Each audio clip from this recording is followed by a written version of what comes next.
Olá, muito boa noite a você. Começando mais um programa Coletiva de Imprensa, todas as quintas-feiras. Nesse período, que nós teremos aí o horário eleitoral gratuito, os programas são gravados, começando sempre às 22h20. E no programa de hoje, nós vamos falar de música. O governo confirmou, para 2011, o estudo da música retorna ao currículo obrigatório, o que é muito importante, é um ponto positivo. Quem o tirou no passado foi um desserviço à sociedade e à população brasileira. E volta a música. E nós estaremos falando da importância da música, a música erudita, a música clássica, para o dia a dia de cada um de nós. Para a formação de nossos filhos, de nossos netos, para a formação de um país, para a educação de uma nação. Nós vamos falar da música hoje, no programa Coletiva de Imprensa, que começa a partir de agora. Muito bem, nós convidamos para estar conosco no programa de hoje o jornalista da TV Altiora e repórter do Altiora Jornal, Danilo Aguiar. Boa noite, seja bem-vindo conosco, Danilo. Boa noite, Antônio Carlos. Boa noite ao pessoal também de casa aí que acompanha a Coletiva de Imprensa. Hoje nós vamos dar uma volta ao mundo da música e vamos saber histórias das quais você não conhece e vai estar sabendo agora. E da importância também. Qual é o nosso papel na sociedade para levar a música para aqueles que hoje consomem todo tipo de lixo que as gravadoras ou o mercado, atrás de dinheiro, nos impõe. Os nossos filhos são o reflexo daquilo que nós vamos dar a eles e vamos mostrar para eles a importância da música. E nós convidamos para o programa de hoje o maestro Eduardo Ostengren, que é exatamente aqui o maestro da Sinfônica de Bragança, da Unicamp, dos Estados Unidos, também da Sinfônica de Lafayette, lá em Indiana, nos Estados Unidos. Mas vamos saber mais sobre ele também. Maestro, boa noite, seja bem-vindo ao programa Coletivo da Imprensa. Boa noite, Antônio Carlos. Boa noite, Danilo. Boa noite. Muito obrigado pelo convite, é um prazer estar aqui com vocês essa noite. E falar de música é sempre bom, né, maestro? Sempre bom. Sempre bom. Maestro, eu vou pedir para que façam um resumo bem rápido da trajetória, eu sei que é bem longa, e a gente vai esmiuçar isso ao longo do programa, mas para quem está em casa conhecer mais o maestro Eduardo Augusto Ostengren. Perfeito, exato. Eu nasci no Brasil e tive minha formação aqui em São Paulo. Estudei no Conservatório Dramático Musical de São Paulo, na Avenida São João, que não existe mais. Também cursei o ginásio clássico e depois eu fui para São Carlos para ser assistente de uma senhora que tinha um órgão numa fazenda lá em Descalvado, um grande órgão de tubos, e ela tocava o órgão para as vacas, para os gambás, essa coisa toda, né? E um professor da Escola de Engenharia de São Carlos falou: minha senhora, por que a senhora não apresenta um recital de órgão para os alunos e transforma isso num curso de extensão cultural para os alunos da engenharia? Isso foi em 64, 65. E aí deu muito certo, e aí comentando com um músico que veio ilustrar uma palestra: você por acaso conhece algum jovem que gostaria de se mudar para São Carlos para fazer um trabalho com música aqui? E os dedos apontaram para mim e eu imediatamente fui para lá e formei um coro na Escola de Engenharia de São Carlos que funcionou de 65 a 67. Em 67 eu recebi uma bolsa de estudos para ir para os Estados Unidos para fazer um mestrado. Eu achava que ia durar 1 ano, 12 meses, e acabou durando, a minha estadia lá durou mais de 30 anos. E eu voltei agora em 93, né? Uma coisa puxa a outra e vai indo. E assim eu fiz um mestrado lá no Texas, depois um doutorado em Indiana. Viajei bastante pelo país, fui professor na Carolina do Norte e finalmente lá na cidade de Lafayette eu fui convidado para assumir a orquestra e também para ser professor na Universidade de Purdue, e lá fiquei mais de 15 anos.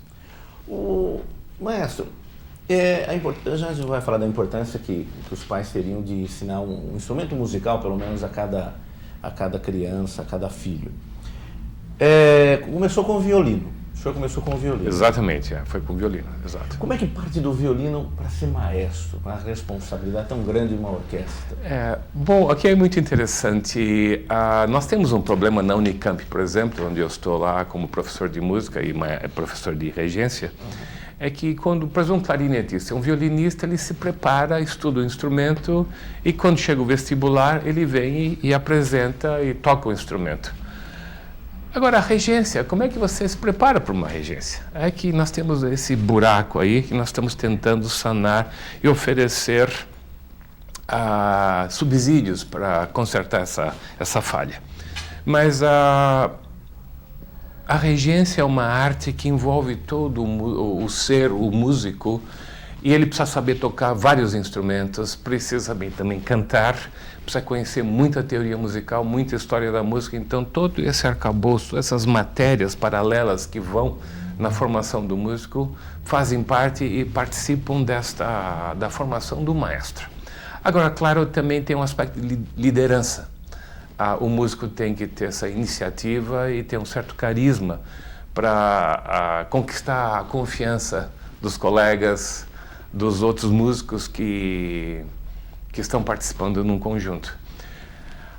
Essa parte fundamental de marcação de tempo, de teoria, solfejo, isso você aprende facilmente. Sim. Agora, aquele aspecto motivacional que tem que estar presente na regência, isso é muito da personalidade, né? Você vê um maestro, por exemplo, à primeira vista parece que ele está dando ordens lá, está marcando o tempo. Sim, tem isso. O alemão chama Taktschläger, o batedor de tempo, né? Aliás, até uma frase, senhor, quando pergunta o que o maestro faz, o senhor fala, ele não faz nada, mas faz tudo, né? Exatamente frase, né? Isso, não faz nada, né? Ele está terceirizando o som, mandando os outros tocarem, né? É que está o negócio. Agora, quando você olha bem de perto, há um elemento aqui por detrás disso que é o seguinte: aquele gesto inicial é convite. Então, quando o maestro dá aquele gesto, aquele movimento inicial, ele está convidando os músicos da orquestra, os cantores do coro, para cantarem, para tocarem da melhor maneira possível, mas de acordo com a sua visão, com a sua interpretação. Agora, tem pessoas que vão na base da ditadura, do chicote e conseguem algum resultado. Toscanini era assim. Mas é uma época que já se passou, já está lá para trás, e hoje em dia é mais essa motivação, nesse carisma, de causar o desejo no músico dele tocar da melhor maneira possível, mas, claro, respeitando o compositor, que afinal das contas é quem escreveu a música, né? Aí que está o segredo da regência. Antigamente nós não tínhamos o maestro, era o Spala que fazia Exatamente. o papel. Quando veio essa importância, essa necessidade de ter alguém à frente de uma orquestra? Olha, isso foi no meados do século XIX, as orquestras começaram a ficar muito grandes, e então aquele Spala é ombro, né? O violinista líder, ele até regia com um arco, então ele podia dar uns gestos básicos para organizar o pessoal, sincronizá-los. Mas a orquestra foi ficando tão grande que quem estava lá no fundo nem via, nem escutava aqui na frente. Então foi necessário um músico ir lá na frente e mais ou menos coordenar as coisas. Então a orquestra nasceu dessa maneira. Um grande regente assim foi Mendelssohn, Felix Mendelssohn, em 1830. Wagner também foi um grande regente. Aliás, há uma dicotomia aqui, porque Mendelssohn era muito elegante, um regente muito elegante, e regência para ele era uma arte bonita. E Wagner não. O regente, para valer a sua personalidade, tem que impor o seu jeito, então ele atravessava a partitura, fazia qualquer coisa para mostrar que era ele. Mostrar que era ele que estava dono do pedaço ali.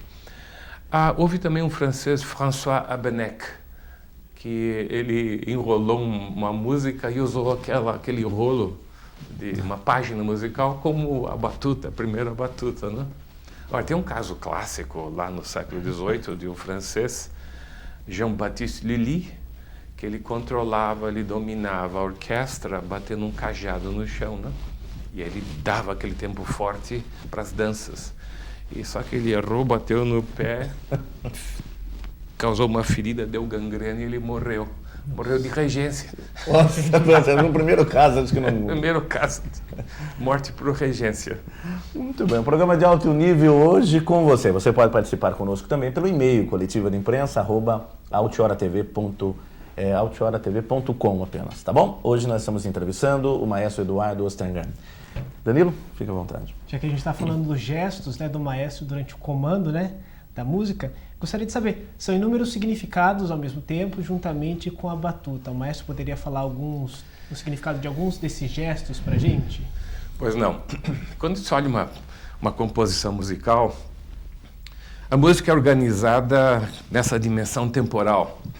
Os tempos são agrupados em 2, 3 ou 4. Então, 1, 2, 1, 2. Então, 1, 2, 3, 1. Ou então 4. 1, 2, 3, 4. Então, basicamente é isso. Chão, porta, janela, teto. Né? 1, 2, 3, 4. Uma pessoa pode ir lá na frente da orquestra e bater esses pontos cardeais e a orquestra vai. Mas esse não é um regente, ele é um batedor de compasso. Do tempo, né? Do tempo, né? Agora, a música tem embutida nela uma retórica. O compositor, quando concebe a música, ele tem alguma ideia por detrás, tem uma mensagem que ele procura transmitir através da música.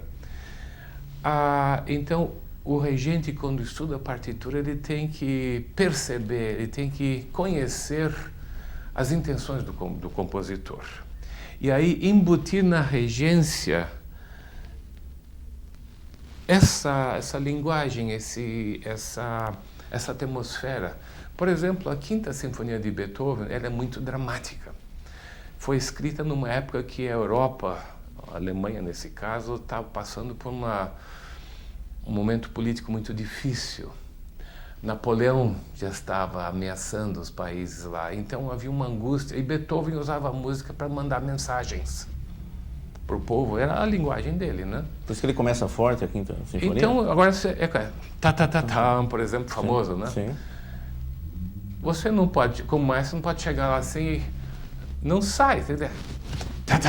Você vê, o gesto já tem que transmitir essa intenção do drama que está embutido na música. Como se a partitura fosse a música em estado bruto e claro, o maestro que exato. dá o tom dela. Agora, o maestro tem que ter uma vivência humana muito grande para poder transmitir essas intenções do compositor. Por exemplo, uma pessoa que não gosta da natureza jamais vai conseguir reger a Sinfonia Pastoral de Beethoven, que é um retrato da natureza. Você tem que ter essa afinidade com a natureza. Uma pessoa que nunca amou vai ter muita dificuldade para reger, por exemplo, Tristan e Isolda de Wagner, que é um poema ao amor. Então tem toda aquela sedução, aquela sensualidade que tem que estar embutida no gestual do regente, né? E isso cativa quem está tocando também, né? Claro. Ele sente, né? Sente, exatamente. A dança, a regência e a dança são artes irmãs, no sentido que ambas envolvem gestos e música. Na dança, o gesto vem depois da música. Na regência, o gesto vem antes da música. Então, por exemplo, quando você ouve música, a música mexe com você, mexe com o ouvinte, e você se contorce, você é movido pela música. O regente tem que inverter esse papel. Ele tem que criar o gesto para motivar o músico a fazer música de acordo com essa linguagem sêmica do gesto, do gestual. Hoje em dia, nós temos a composição de músicas boas. O senhor vê isso no dia atual? Muita coisa, tem muita coisa acontecendo. Infelizmente, a mídia não divulga. Da própria Unicamp, tem muita gente compondo música muito boa, muito inspirada, mas é mais para consumo interno. Tem muitos compositores escrevendo música para orquestras infantis, para as crianças. Havia uma lacuna muito grande. Todos querem criar uma orquestra infanto-juvenil, mas o que você toca para uma orquestra infanto-juvenil? Então tinha algumas variações de Marcha Soldado, Aterei o Pau no Gato, essa coisa toda. Mas já cansou um pouco esse tipo de música. mas tem compositor em Belo Horizonte. Acabei de voltar de Belo Horizonte. Há um contrabaixista, Fausto Borém, um compositor de mão cheia. Ele é muito eloquente, ele tem essa preocupação. Aqui em Piracicaba tem o Ernst Mahler, que por muitos anos foi diretor da Escola de Música Piracicaba. É um compositor de mão cheia, ele é muito sensível, muito atento a essas necessidades. Então ele escreve música para atender essas necessidades, né? Que pena que isso não chega, né? Não chega, infelizmente. Lamentável. Pois é. Já que falou de música infantil, já vou ter que terminar o bloco. Conta um pouquinho pra gente da história do Parabéns a Você. Da música Parabéns a Você. Pois é. Você sabe que você não consegue comprar uma partitura do Parabéns a Você. Todo mundo canta a música, mas na hora de comprar a música, você não tem. O que acontece? Essa música foi escrita por duas velhinhas lá em Nova Jersey, 1890, mais ou menos, para a escola dominical da igreja protestante que elas frequentavam. E o texto, na época, era Bom dia a você, seja bem-vindo, essa coisa toda. Aliás, tem um filme, vou puxar até para a programação da TV Altuara, do Gordo e o Magro, que chama Perdão para Dois, que eles cantam a música, que é Good Morning to You, Good Morning Exatamente. to You, Good Morning, Teacher. Que era isso, original, né? isso, né? Era isso, né? Agora, elas foram muito espertas de correrem na casa da corte, no tribunal, e registrar como direitos autorais. E elas seguraram os direitos autorais durante anos e anos e anos. Então, todo mundo cantava, mas você não conseguia comprar a música porque não estava disponível. Hoje em dia já dá para fazer isso. Mas claro, a música é simples, todo mundo tira de ouvido, né? Sim. E pronto, ficou consagrado. E a outra? Perdão. Pois não, mas olha o seguinte, essa música é cantada aqui no Oeste, no Ocidente, né? Na Alemanha cantam outra música, na Ucrânia cantam outra música, né? São outros Parabéns a Você, né? Nós temos outras versões também clássicas, né? Do Parabéns a Você. Sim, existe. Stravinsky escreveu uma série de variações sobre Parabéns a Você, mas ele teve que pagar direitos autorais para elas. Danilo. Certo. Justamente por essa resistência, né, do pessoal, por essa barreira, justamente porque a música erudita ela não é tão divulgada pela mídia hoje em dia. Para o pessoal de casa que está assistindo coletiva de imprensa, o que é preciso para compor uma orquestra? Compor uma orquestra? Isso. Quais os instrumentos, quais os músicos? Quando você olha uma orquestra sinfônica, é uma estrutura organizada de instrumentos musicais organizados em famílias. Então, num primeiro plano, olhando a orquestra, você vê a família das cordas. Os violinos, as violas, os violoncelos e os contrabaixos. Eles seguem uma organização que nem um coro de igreja.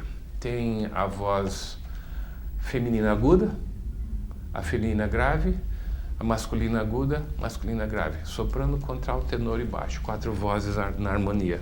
Então os violinos tocam a voz do soprano, os segundos violinos a voz do contralto, a viola a voz do tenor, os violoncelos a voz do baixo e o contrabaixo reforçando essa parte baixa fundamental. Depois, num segundo plano, os instrumentos de sopro madeira. Aqui tem uma coisa curiosa. Flauta é considerado um instrumento de madeira, mas é feito de metal.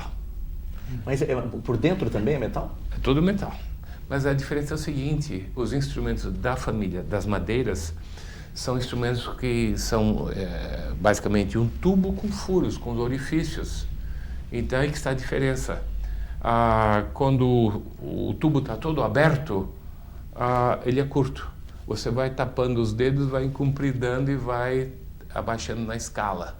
O clarinete é assim. Claro que os furos às vezes são muito grandes e o dedo não cobre o furo, então precisa de uma sapatilha, precisa de uma chave para cobrir. Mas é basicamente isso. O fagote é isso, o clarinete. Então você tem as flautas, o pícolo pequenininho, que é ultra agudo, flautas tocando a voz do soprano, os oboés feitos de ébano, palheta dupla, família das madeiras, tocando a voz do contralto, os clarinetes também ébano, palheta simples, tocando a voz do tenor, e o fagote, palheta dupla, tocando a voz do baixo.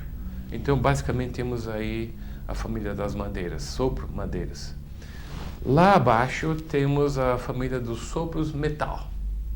Então, você tem os trompetes, fazendo a voz do soprano, as trompas, fazendo a voz do contralto e tenor, os trombones, fazendo a voz do baixo, e a tuba, fazendo o baixo e o contrabaixo, né?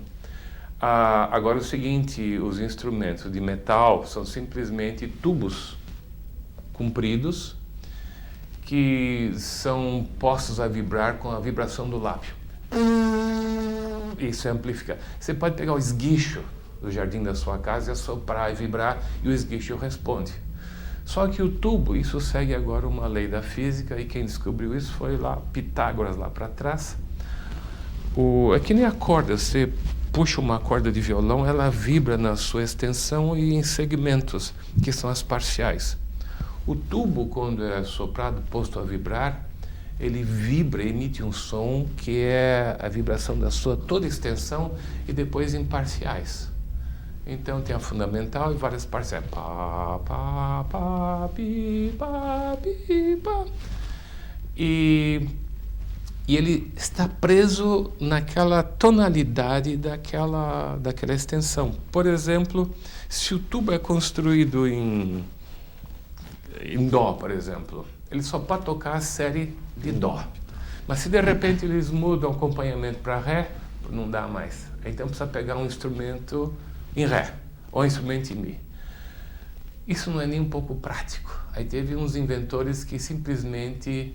E como também é muito desajeitado transportar aquele tubo comprido, às vezes dá 12 metros, né? Ou 5,5 metros. Então eles enrolaram, fizeram bobina do instrumento e aí puseram válvulas que vai desviando o curso do ar por dentro da tubulação. Então encurta, prolonga e assim vai dando. Então tocar um trompete ou tocar uma trompa é uma combinação de manipulação do lábio e válvulas que vão desviando as tubulações. Agora, o outro instrumento que é curioso, que não tem nada disso, é o trombone, porque é telescópico. Você alonga o tubo e desce o som na escala, ou então você encurta e sobe na escala.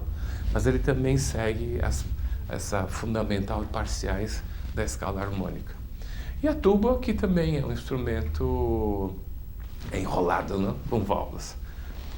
Há uma diferença fundamental, por exemplo, entre o trompete e a corneta, ou trompete e a trompa. O trompete é cilíndrico e a trompa é cônica. Então, umas sutilezas aqui, né? Sim. E aí o cônico produz um som mais melodioso, mais amaciado, mais aveludado. E o trompete, o cilíndrico, produz um som mais penetrante. Por isso que no exército se usa muito o instrumento cilíndrico, porque ele atravessa toda a companhia, né? Todo o exército lá, com a trombeta é escutada sem dificuldades. Para o maestro, quando algum músico não está de acordo, é perceptível na hora? Sim. Quando o maestro tem um bom ouvido, ele percebe se o músico está tocando afinado ou não afinado. Agora, aí uma situação muito curiosa. Quando o maestro respeita seus músicos, quando há um casamento muito positivo, o músico toca porque ele quer fazer parte, ele quer produzir música de alta qualidade. Então as chances de acontecerem notas erradas são muito poucas. Agora, quando há um antagonismo, o maestro, por exemplo, sem querer ofendeu alguém da orquestra, ofendeu o colega, ou o músico se sente ofendido, aí ele então devolve o troco assim, ele lesa um pouco, né? Alguns têm um pouco de malandragem, ou ficam testando o ouvido do maestro. Tem maestro que é completamente surdo, não ouve nada. Só vai seguir a partitura. Só segue a partitura, essa coisa toda, né? Muito bem, eu vou te chamar um intervalo, mas eu gosto quando o maestro explica. Porque na música, né? Aliás, então, temos música em tudo. A diferença do forte e do forte e do fraco e do alto e do baixo. Quando abaixa o som da TV, tá errado isso, não tá não? Pois é, todo mundo usa essas palavras, expressões, alto, baixo, essa coisa. Na verdade, alto é agudo lá na escala e baixo vai aqui para baixo. Essas são as palavras adequadas para uma tessitura lá em cima, aguda é alto, ou grave, baixo. Agora, forte ou fraco. Aqui que seria a conversa. A baixa televisão está muito forte. Esse é o correto. Não dizer está muito alto. Mas todo mundo fala alto. Já virou.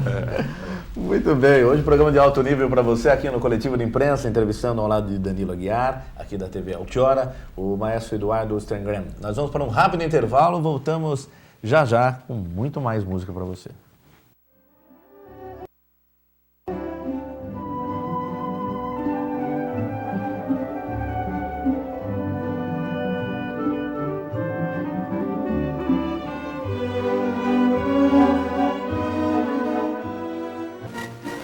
Muito bem, estamos de volta com o programa Coletiva de Imprensa nesta quinta-feira, no período eleitoral, devido ao horário, né, gratuito. Nós estamos fazendo os programas gravados, tá bom? Então, não há participação ao vivo da população, mas o programa de alto nível hoje, estamos entrevistando o maestro Eduardo Stengren, hoje aqui conosco no Coletivo de Imprensa, ao lado de Danilo Aguiar, também jornalista da TV Altiora. Estamos falando da música clássica, da música erudita e da importância. E viajando nas histórias da música e na história da humanidade, acima de tudo. A música é uma história? É história. O senhor falava muito dos cantos gregorianos que mais duraram, foi a música que mais durou. É uma evolução a música da própria sociedade? Sim, sim. O nosso legado, a nossa herança começa com os gregos. Os gregos já se preocupavam com música, tanto do ponto de vista teórico quanto do fazer música. As nossas escalas musicais nasceram na Grécia. E os gregos tinham uma preocupação não só de quantificar, de estudar a parte técnica, os detalhes da formação da escala, como do impacto emocional que a música causava. Esse impacto emocional